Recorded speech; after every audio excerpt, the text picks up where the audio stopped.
ពុទ្ធបរិស័ទចំណុះជើងវត្តនិងប្រជាពលរដ្ឋប្រមាណជាង100នាក់បានធ្វើបាតកម្មអហិង្សាទាមទារស្នើសុំទម្លាក់ចៅអធិការស្រីទីព្រះនាងយមរដ្ឋាចេញពីវត្តសុរិយារាមហើយវត្តថ្មីហេតុការណ៍នេះបានកើតឡើងកាលពីព្រឹកនាថ្ងៃទី3ខែធ្នូឆ្នាំ2013នៅក្នុងបរិវេណវត្តសុរិយារាមហើយវត្តថ្មីស្ថិតក្នុងភូមិប៉ាលីឡៃសង្កាត់នៅក្រុងប៉ោយប៉ែតខេត្តបន្ទាយមានជ័យពុទ្ធបរិស័ទចំណុះជើងវត្តនិងប្រជាពលរដ្ឋដែលមកធ្វើបាតកម្មនោះស្នើសុំឲ្យចៅអធិការស្ដីទីឌួងរដ្ឋាមិនឲ្យធ្វើជាចៅអធិការបន្តដោយមូលហេតុចៅអធិការអង្គនេះបានប្រព្រឹត្តខុសច្បាប់ជាច្រើនករណីលោកឈៀងចម្រើនគណៈកម្មការវត្តបានមានប្រសាសន៍ប្រាប់ក្រុមអ្នកសារព័ត៌មានឲ្យដឹងថាចៅអធិការស្ដីទីវត្តថ្មីខាងលើនេះគណៈកម្មការពុទ្ធបរិស័ទនិងម្ចាស់សទ្ធាបានស្ដង់ទៅក្រសួងធម្មការនិងប្រគេនព្រះមានគុណខេត្តបន្ទាយមានជ័យនៅថ្ងៃទី26ខែសីហាឆ្នាំ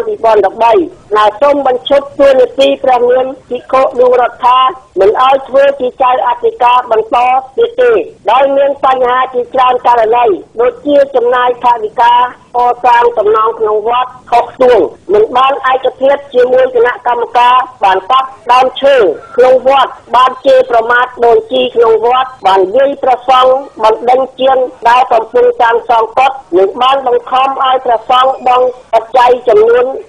35,000 រៀលក្នុងមួយខែលោកឈៀនចម្រើនបានបន្តទៀតថាពាក្យបណ្ដឹងរបស់គណៈកម្មការនិងពុទ្ធបរិស័ទមិនទាន់បានដោះស្រាយផងបែរជាមានលិខិតតែងតាំងឲ្យភិក្ខុឌួងរដ្ឋាធ្វើជាចៅអធិការពេញចិត្តនិងតែងតាំងឲ្យធ្វើជាលេខារបស់អនុគុណទៅប៉ោយប៉ែតចំណែកចៅអធិការឌួងរដ្ឋាបានសង់ដីកាប្រាប់អប្សរាណែតឲ្យដឹងថាពាក់ព័ន្ធបញ្ហាថាព្រះអង្គបានបណ្ដឹងជាងធ្វើកត់ព្រោះជាងធ្វើដោយគ្មានគុណភាពតែចំណាយថវិកាសាងសង់សំណង់ក្នុងវត្តបានឯកភាពពីគណៈកម្មការអស់ហើយចោទថាព្រះអង្គវាយព្រះសង្ឃពិតជាបានវាយមែនដោយព្រះសង្ឃអង្គនោះកាត់សាខុសនឹងវិន័យព្រះពុទ្ធសាសនាហើយថាបានកាត់ដើមឈើក្នុងវត្តព្រះអង្គបានសង្ឃដីកាថាពិតជាបានកាត់តែដើមឆាត់នោះប៉ះពាល់ដល់បណ្ដាញអទេសនីប្រធានការិយាល័យក្រុងប៉ោយប៉ែតលោកសៀងសេងហុកបានប្រាប់អ្នកសារព័ត៌មានថា